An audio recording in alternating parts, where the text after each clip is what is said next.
جان ہے تو جہان ہے، اس فلسفے کو حسین ابن علی نے بدل کے رکھ دیا کہ جان ہے تو جہان ہے۔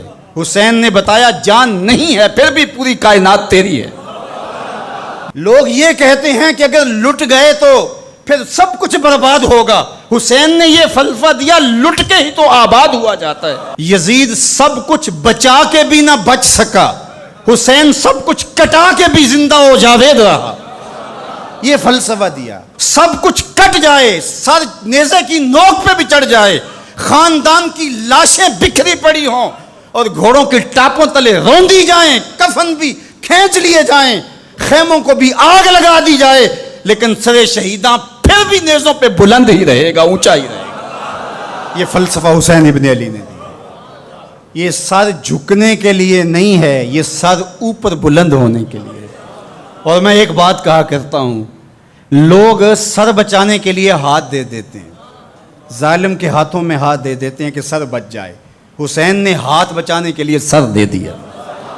ہم نے بچپن سے لے کر کے لڑکپن تک اور لڑکپن سے لے کر آج تک حضرت نبی رحمت صلی اللہ علیہ وآلہ وسلم کا یہ فرمان سنا ہے، من رآ منکم منکرا فلیغیرہ بیدہ فإن لم یستطع فبلسانہ فإن لم یستطع فبقلبہ وذلک اضعف الایمان، او کما قال النبی صلی اللہ علیہ وسلم۔ تم میں سے اگر کوئی برائی کو دیکھے تو وہ ہاتھ سے روکے، ہاتھ سے نہیں روک سکتا تو زبان سے روکے، اور زبان سے بھی نہیں روک سکتا تو کم از کم دل سے برا جانے۔ اور یہ سب سے کمزور ترین ایمان کا مرتبہ تھا۔ جو لوگ کہتے ہیں امام حسین کربلا میں کیوں گئے، میں انہیں کہتا ہوں امام حسین حضور کی گود کے پالے ہوئے تھے، کمزور ایمان والے نہیں تھے کہ دل میں ہی کڑتے رہتے اور ظلم کو اور جبر کو اور زیادتی کو اور ناانصافی کو ہاتھ اور زبان سے نہ روکتے۔ حضرت امام حسین کے خطبے دیکھ لیجئے، قدم قدم پہ خطبے دیے۔ محمد بن حنفیہ کے نام جو آپ نے وصیت نامہ لکھا، آپ نے فرمایا انی لم اخرج عاشرا ولا بطرا ولا مفسدا ولا ظالما، میں سیر سپاٹے کے لیے نہیں جا رہا اور نہ ہی میں اپنی کسی خواہش کی تکمیل کے لیے جا رہا ہوں۔ میرے اہداف میں، میری خواہشات کے کسی گوشے میں یہ موجود نہیں ہے کہ میں تخت و تاج حاصل کر لوں گا۔ انما خرجت لطلب الاصلاح فی امت جدی، میں اپنے دادا کی امت کی اصلاح کے لیے جا رہا ہوں۔ ارید ان آمر بالمعروف وانہی عن المنکر، میں امر بالمعروف اور نہی عن المنکر کے جذبوں سے مالا مال ہو کے میں اس سفر کو اختیار کر رہا ہوں۔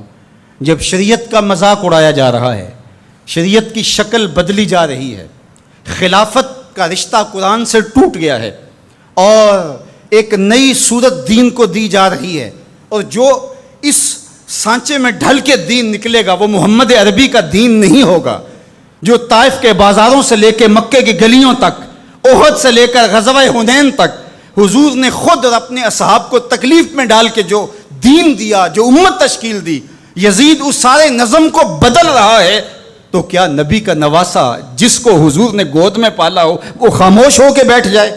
کہا حسین ایسا نہیں ہونے دے گا، اور اس کی جو بھی قیمت ادا کرنا پڑی حسین وہ قیمت ادا کرے گا، اور پھر اس کی قیمت چھوٹی نہیں تھی جو ادا کرنا پڑی۔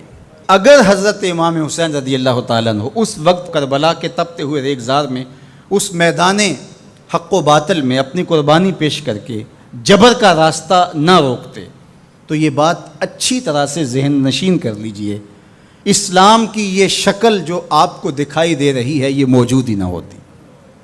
دنیا کے اوپر کتنی تہذیبیں، کتنی ملتیں اور کتنی اقوام، جب ان کے اندر تغیر آیا تو وہ اپنی اصل صورتی چیزیں کھو بیٹھی۔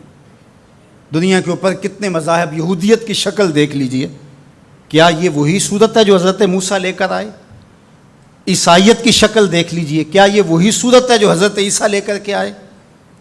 ابھی کچھ دن ہی نہیں گزرے تھے تو حواریوں کے بعد جو ہوا اور جس طرح سے دین عیسیٰ کا حلیہ بگاڑ کے رکھ دیا گیا، جس طرح موسوی دین کی شکل تبدیل کر کے رکھ دی گئی، تو کیا دین محمدی کی شکل باقی رہ جاتی؟ جب یوں دین کی صورت اور شکل کو بدلنے والے میدان میں آپ موجود ہوئے تھے، لیکن باقی ادیان، باقی تہذیبیں، باقی ملل، باقی قومیں، ان کی شکل اس لیے تبدیل ہو گئی کہ اس شکل کو بچانے والا کوئی حسین وہاں نہیں تھا۔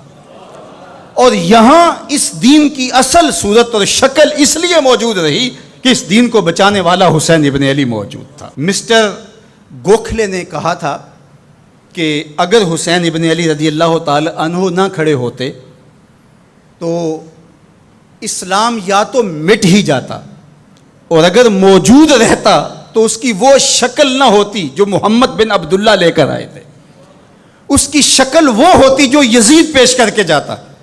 لیکن حسین ابن علی کی قربانی، ان کی نہضت کی وجہ سے، ان کے قیام کی وجہ سے، ان کے کھڑا ہو جانے کی وجہ سے 14 صدیاں گزرنے کے بعد آج بھی وہی اسلام ہے جو آمنہ کا لال دے کے گیا تھا۔